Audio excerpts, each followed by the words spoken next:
Hello and welcome to the first interview to be featured on this blog. Throughout this series, I will have the privilege of speaking with some of the nation's leading communicators. My hope is that each interview will provide insight and advice for those of us trying to navigate the world of professional communications. Today, I'm joined by one of the country's most acclaimed public relations figures, Chris Savage.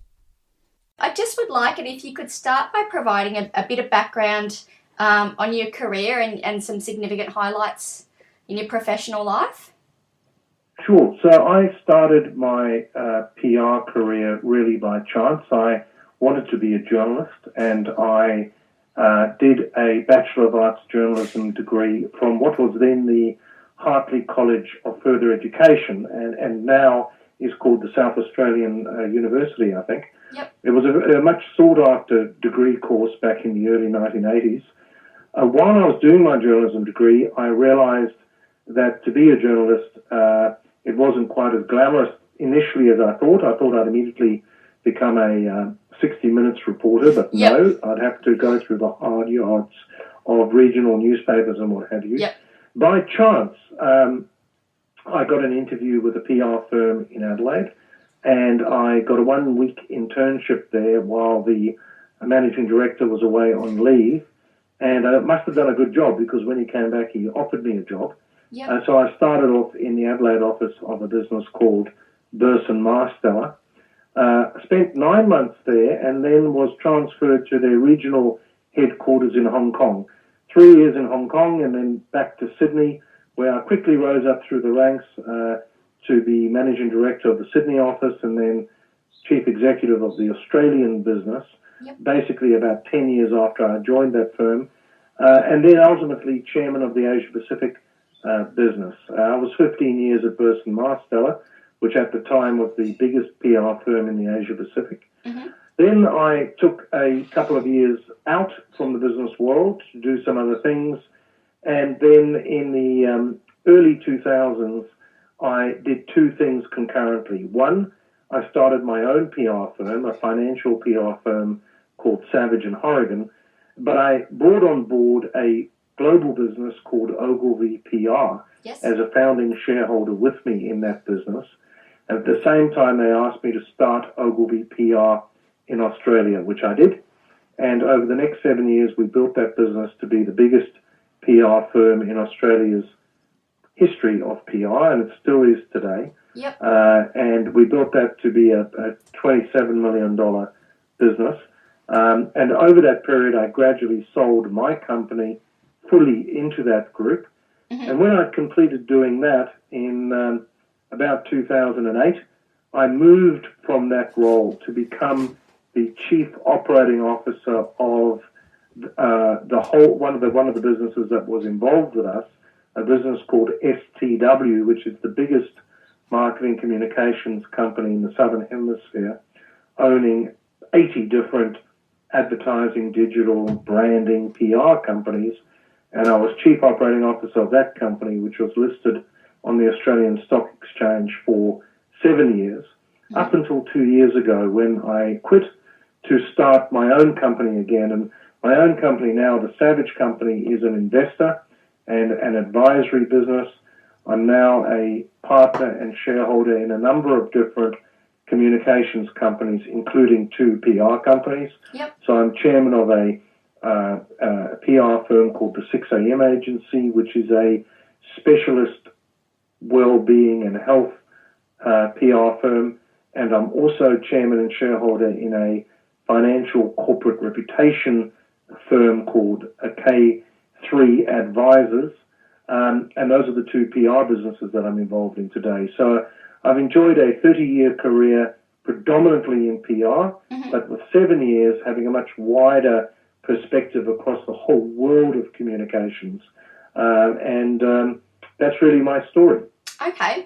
Can I just ask quickly, do you have some sort of background in finance as well? Because it seems like quite a niche sort of aspect of your Not business. Not really. No? My technical capability is in communications and PR. Yep. So in the financial PR world, what you're doing is working with companies on issues that really relate to their share price and their well-being as a public or listed company. Okay. So you'd work with companies that were looking to list on the Australian Stock Exchange or do what they call an IPO, initial public offering, where you're really marketing the value of their shares.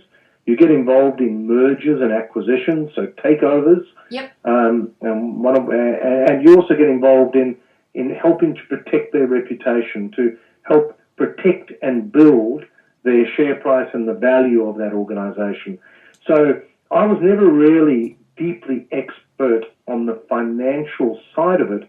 I always had partners who understood the DNA of the financial world, but what I brought was the communications expertise. Okay, that makes sense. I want to switch gears a little bit, and this is probably going to sound like an odd question, but I was wondering if you can define what you think PR is, because certainly in the public mind there seems to be a lot of confusion between marketing, public relations, and advertising. And I'm aware that in a few interviews you've done, you've stated that advertising agencies are increasingly taking on PR type roles. Can you sort of, I guess, delineate between those three, or explain to people who might not be aware what is public relations at its core? Well, it's a very, very difficult question to answer, because communications generally is changing so rapidly that there is a great blurring between the lines of public relations, advertising, digital communications, branding and design, all these different disciplines which, if you will, used to operate in their own swim lanes. Yep. Think of the swimming pool, think of the lanes, and each would swim in their own lanes and offer something different. Now, that has really changed very substantially. And now it is really what I call a rush to the middle. So almost any business in communications, because of the internet, almost any business in communications now is in what I call the earned and owned business. In the olden days of 5 years ago, an advertising campaign would push a message out to a consumer. But now, because of social media and the internet, it's far more about engagement. That to communicate, to have an impact through communications, you need to engage with your consumer in a relevant fashion, providing them relevant, interesting, and useful information at the moment that they want that information. Yep. So in that regard, the traditional techniques of PR, which was always to provide engaging, interesting information, generally through media, that now has become an absolute bedrock of all communication. So I think PR is very much now modern communications. It's about providing the right information at the right time that's interesting, engaging, and useful with consumers when they want to use it and when they want to engage with it through whatever channel they are on. So it might be if they're reading a newspaper, and yes, some people do still read newspapers, or whether they're on Facebook, or they're on Instagram, Yep. or they're on Snapchat, or they're trawling through LinkedIn, or whatever. So it's very much about engagement. Okay. So to your mind, does the modern day PR practitioner, do they need to perhaps be more multi-skilled than a PR practitioner of, say, 10 or 20 years ago? Completely. Yep. The world of the PR practitioner has completely changed. Now, it's my view that actually the words PR won't really be used in 5 years' time. That it's just not relevant going forward. It still has a relevance today, obviously. We're in that sort of bridge between today and tomorrow. But the modern day PR practitioner can be a digital expert. They can be a search engine optimization expert. They can be a communication strategist. They can be a creative. They can be brilliant at client relationships. So it's changed completely from what it was when I started out. And you know, I think it's fantastic that people are still doing degrees in PR and media and what have you, but I bet that those courses are substantially different to what they were when I did my degree 30 years ago. And so, yeah, I do feel that it's very different today. People can come into the PR profession from all different walks of expertise. Mm-hmm. And even then, if you look at what PR does today and you drill down into the verticals of PR, you can have a healthcare background, you can have a government background, a financial background, a fast-moving consumer goods background. There are many ways that you can come into PR. The makeup of a PR agency today, a modern PR agency or even an in-house role working for a corporate or for an NGO, your skill set is completely different to what it was even 7 years ago. So is there still a common thread that runs through all that, or a common set of traits that a PR person really needs to succeed? There is. A PR person needs to be passionate about engaging with an audience. They need to be really expert in understanding the audience.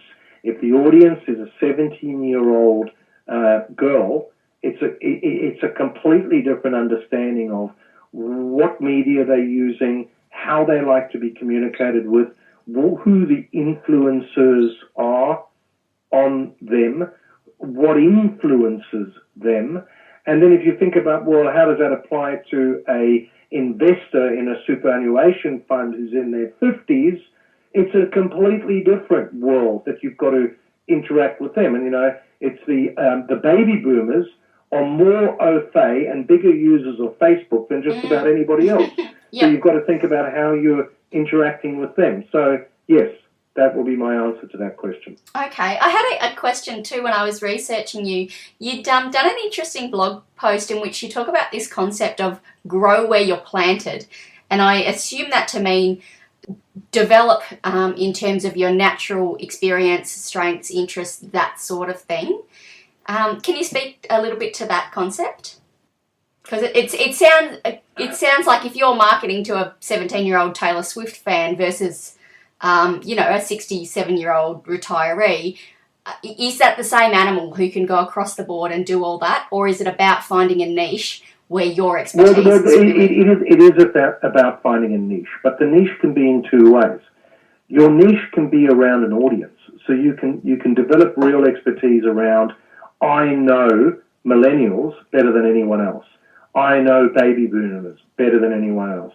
I know investors better than anyone else. So you can definitely specialize around an audience, yes. But also you can specialize around a communications technique. So for the PR practitioner, if you will, it's earned and owned that is our sweet spot. Earned is about getting your message across through third parties pushing your message out there. In the olden days of 7 years ago, that was a journalist. Mm-hmm. You would go to a journalist, a third party, and they would communicate out for you now. But today, it's all about all those different people online. It might be creating a bit of content that is distributed virally by a whole range of other people that are online. Or it might be by leveraging influencers online, those who have a following that are following of people that you're trying to reach. So you can, I'm a great believer in specialization. Specialization is the only way you can differentiate in an increasingly commoditized communications world. But you can do that through understanding the audience. You can do that through earned and owned. You can do that by being better on mobile than anybody else. Yep. You can do it by being brilliant at video. So there are many different ways that you can specialize, differentiate, and niche, but it is an important part of modern communications. Okay. That was going to be one of my questions to you. If you were interviewing perhaps a new graduate for any one of a number of firms you've been involved with, how could that person go about distinguishing themselves from the pack? The three things that I look for in a graduate are these. Number one, I look for people who are what I call 150%er. In other words, they have real ambition and desire to achieve. Yep. So they need to have that hunger. They want to lean in. They want to make a difference. The second thing that I look for is interpersonal communication skills. A great PR practitioner today needs to be able to communicate one-on-one with clients, with collaborators, with colleagues. Interpersonal skills are critical. Mm-hmm. And the third thing, and this is something I learned from my very first boss, is they've got to have outstanding attention to detail. It really is a pillar of excellence. You've got to pay attention to the details, getting the names right, getting the details right. It's critical. So when I get a CV from an aspirant employee, graduate, I look at how hard have they tried to understand me, my audiences, my business, the sort of person I am, what my business is all about. I think about how I gauge their interpersonal skills when I meet them. Are they someone that I want to spend time with? Are they someone that has empathy? Someone who's a great listener? And then I think about, have they got all the details right? You know, if someone sends me a CV and they've spelled my name incorrectly or my company name incorrectly, I know this might sound a little bit harsh, but I delete it. Because I think if you can't get those simple matters right, how am I ever going to be able to trust you with my clients' matters? Yeah. So these are the things I look for. You can stand out by showing that you have hunger, showing that you are focused on attention to detail, and that you have good interpersonal skills. Might not sound very scientific, but it's very commercial in the cutthroat of business today. Yep, that all makes sense. Changing tact again, your professional bio is incredibly long and quite impressive. I just wanted to run through, for anyone listening, you did touch on some of these things, but includes an appointment as chairman of Burson Marsteller, formerly the biggest PR group in the Asia Pacific region, co-founding Savage and Horrigan, one of Australia's top 3 leading financial PR firms, and a number of other achievements. I've also got here that you were responsible for the launch of Windows 95, which at the time was the biggest product launch of its day. Massive list of achievements. When you reflect on your working life, what project or accolade or accomplishment are you most proud of? It's a good question. When I think about my career, what am I most proud of? Without doubt, the relationships that I developed. And that, for anyone who wants to get into PR, it is a relationship business. You know, last week, my wife and I had dinner in Sydney with a client of mine that I had in Hong Kong in 1984, a German executive who had worked for Roche, and literally 30 years later, when he was in Sydney, he reached out to have dinner. We had dinner with he and his wife, and we were there because we'd had that shared experience of what we went through in the mid-'80s on the work that we were doing at that time. And to me, that's the biggest achievement in my career, whether it was with that guy from Roche or the lunches I have every 3 months with a client of mine from the 1990s who worked for a gold mining company, or every year when I go to the Cannes Creativity Festival in the south of France. I hire a car and drive for 4 hours to visit a client of mine from Priceline in Melbourne, who now lives in the south of France. And it's those friendships and those shared achievements and shared experiences that are without doubt the greatest achievement that I've ever had in my career. Yeah. There were some projects that stand out for me. One was the Colgate-Palmolive cyanide extortion crisis from the early 1990s, working at Burson Marsteller with the Colgate-Palmolive team in Sydney. It was a terrifically frightening crisis for that company when someone tampered their products with cyanide and put them back on the shelves and try to extort that company. An outstanding job done by Colgate-Palmolive in managing that. I learned a lot, and I also know I contributed a lot to the way that crisis was managed. So from a project perspective, that would be one that I would highlight. And then I think in terms of accolades, there's no doubt it's those little emails I get or conversations when people say to me 20 years later, you know, you don't realize the impact you had on me, but when you told me A, B, and C back in 1985, it changed my career. Or the opportunity you gave me in 1991 set me on the path. It's those little bits of feedback where you know you made a difference to individuals' careers that I take as the things that I get most satisfaction on from my career to date. Yep. You certainly get a lot of very warm comments in response to your blog posts and things like that. So, yeah, that's nice to hear. Is there anything that you haven't achieved yet but would like to, in terms of a brand you'd like to represent or a person you'd like to represent? Anything professionally that you've not yet, any boxes you've not ticked professionally that you would like to? Yes. For me, right now, we're in the most exciting and most dangerous point in the evolution of the public relations industry. With the way communications is changing, that rush to the middle, where those swim lanes are being blurred, and now the PR industry is competing with anyone in communications, because the whole world of communications is moving from pushing your message out there through advertising, and advertising still has its place. If you want to get a message out to a very large audience very quickly, you put an ad on TV during the rugby league final. Advertising has its place, but communications generally is moving towards this earned and owned environment where you're using things like your own digital assets or websites or your own properties to communicate with consumers, or you're pushing out through social media where it's being shared and discussed by communities and groups. I think the PR industry has got to evolve so quickly.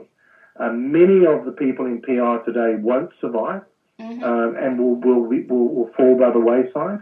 But those who are able to adapt, who can learn new skills, who embrace the newness of the internet and that world, they have a place.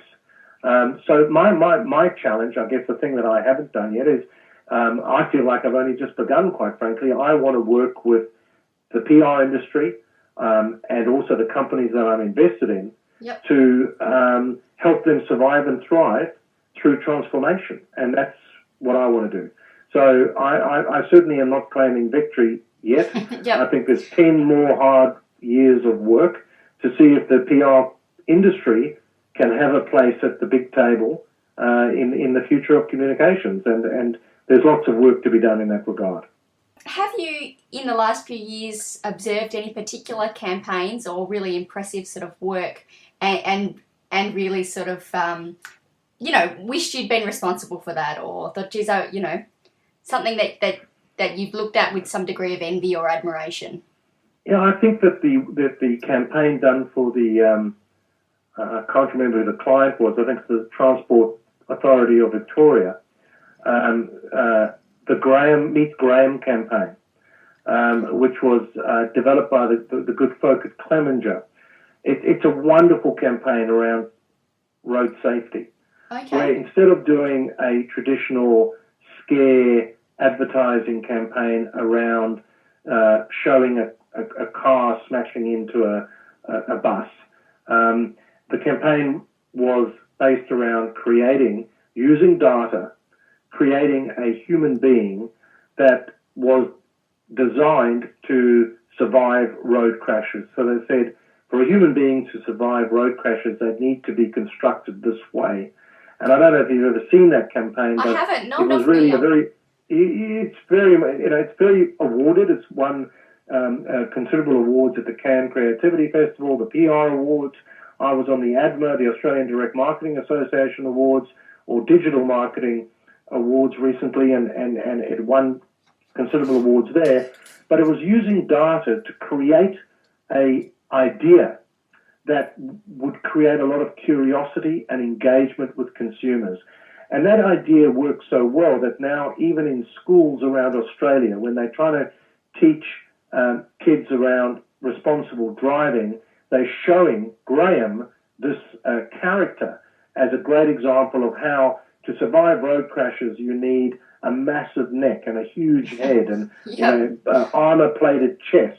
And it is a wonderful way of engaging with consumers. Now, that campaign has won advertising, PR, all sorts of different awards, and really epitomizes what I'm talking about. The modern cut-through PR campaign starts with an idea that people get engaged with and that they share with others. That's a campaign I would like to have done.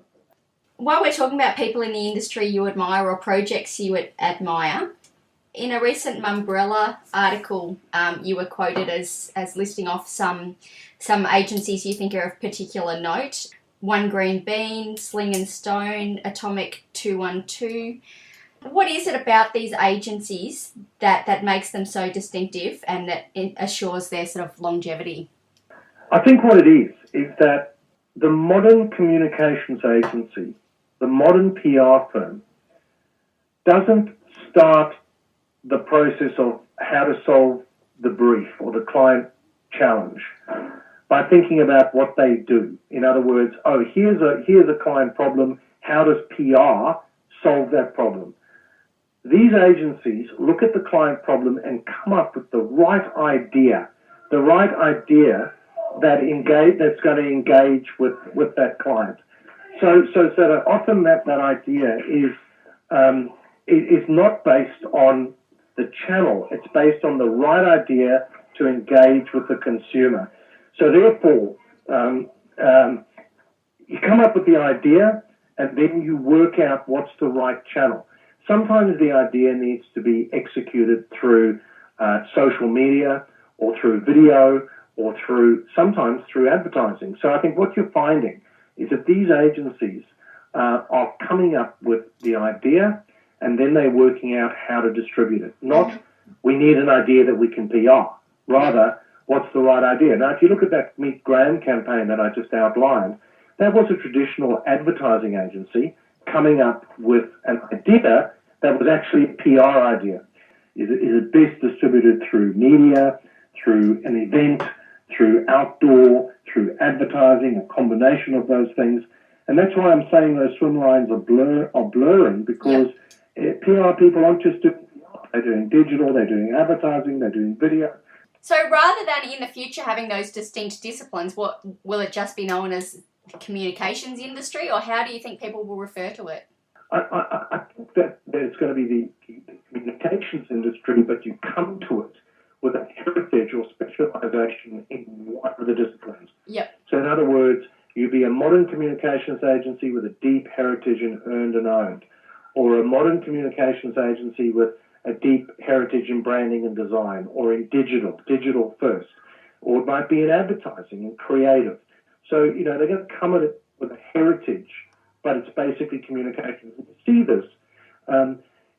In now you'll see a client will put out a brief. They've got a problem, and they'll put out a brief.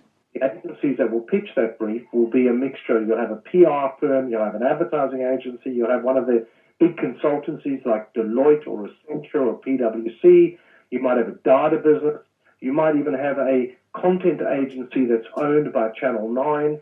You have a whole range of different agencies responding to a brief.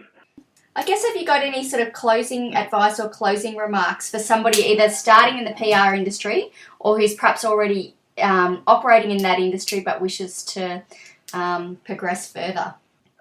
Look, I think the key for me is that what got you here won't get you there. So even if you are just completing a degree, all that work you've done, fantastic.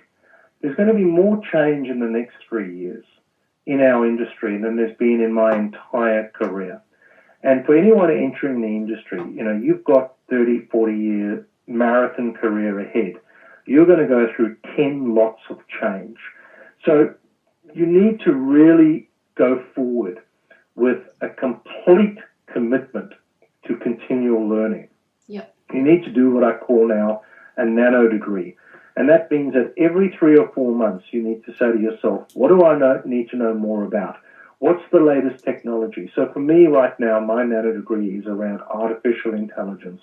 How's artificial intelligence going to impact communications, impact the world of PR? What do I need to know about it? What do I need to know about Bitcoin? What do I need to know about Instagram for business? What do I need to know about these different things that are developing? So I'd say if you're entering the comms business or if you're in the comms business, you need to really work hard on yourself as a project as well as working hard on your job. And by working hard on yourself as a project, you need to be completely committed to continual learning. You need to stay absolutely connected to what's happening in the street. You need to keep changing the routine of what you're doing. You need to be curious, continually curious about how are your audiences evolving, how they're using technology. You know, even if you're 23 years old, to me, you're a digital dinosaur. And I know that because I use a reverse mentor. I use a 13-year-old. When they turn 14, I fire them and I hire another 13-year-old to keep me updated with how they're using technology, how are they communicating, what are the latest things. So this is a time where you've got to be completely restless that what you've studied, what you know is fantastic, and it's great, and it takes you to where you are, but you have to keep up with the changes that are going on, because change in communications, in audiences, in media is so rapid now that we cannot rest on our laurels. We cannot take ourselves for granted. We've got to keep evolving and developing. So for you, that evolution takes a few different forms, I'm assuming. So you mentioned that you've got a youngish kid who keeps you abreast of technological and communication changes. Do you do professional sort of learning? And if you do, what does that look like? Courses? Not really. I don't. I mean, I would like to. If I had more time, I would. I would certainly encourage others to look at additional ongoing learning, and there's terrific material and courses available through the PRIA, through the Communications Council, through the Australian Digital and Direct Marketing Association, and other organisations. And I think that is a great thing. And I speak to many of those courses, and it's filled with people who are 6-7 years out of university, keeping up with what's going on. But you can also self-learn, and you can do it through the nano degree concept that I outlined to really keep at the edge. I think a mix of both. I'd love more time to do it and to do more formal training, but because I'm thirsty for knowledge, and part of what I do every day, I devote time to read and to talk to people. I'm a big networker. I always am extending my network and keeping in touch with the younger people that are involving the industry. I feel like I am keeping at the edge. We have to know 5% more than anybody else in the room. Wherever you are in your career, you need to think, do I know 5% more about what I'm supposed to be expert in than anybody else in the room? And if you do, you're always going to have a place in that room. 5% is not an overly large margin, but I understand what you're saying. No. Yeah. Yeah. Okay. Do you, just incidentally, I mean, you've had a lot of staff work under you. How do you encourage their professional sort of growth? Is it just collegiality? Is it informal stuff? Is it, is there any sort of push within any of your companies for people to do ongoing training? Well, every company that I'm involved in has a formal training program. So they have staff development as part of the way that they develop talent, and the way they keep talent, their retention programs, etc. But it's more than that. It's a mindset. It's a mindset around not taking yourself for granted. If you're green, you grow. If you're ripe, you rot. And you need, as a PR professional, to have a very green mindset, that you are not ripe, you don't know everything there is to know, that you need to keep reading, listening to podcasts, going to lectures, reading online news media. You just got to have that curiosity and that intensity to keep at the edge. And, I'm approaching 60, but most of the rooms I go into, and even though they are young entrepreneurial leaders of our industry in there, I know that I'm slightly ahead of them in some key areas because of that passion I have for continuing to learn. So yes, most of the agencies I'm involved in have a formal program, but more than anything, it's a mindset. The public relations professional of today and tomorrow can't rely on their corporate entity to feed them. They've got to be passionate about continual learning themselves to stay at the edge of our industry. All right, Chris, I think I've probably taken up enough of your Sunday, and there have been some really fantastic answers, so thank you very much for your time. No worries. If you need anything else, you let me know, okay? Thanks, Chris. Much appreciated. Thank you. See you later. Bye-bye. Bye. I hope you have enjoyed this interview and that it can inspire and enrich your professional journey.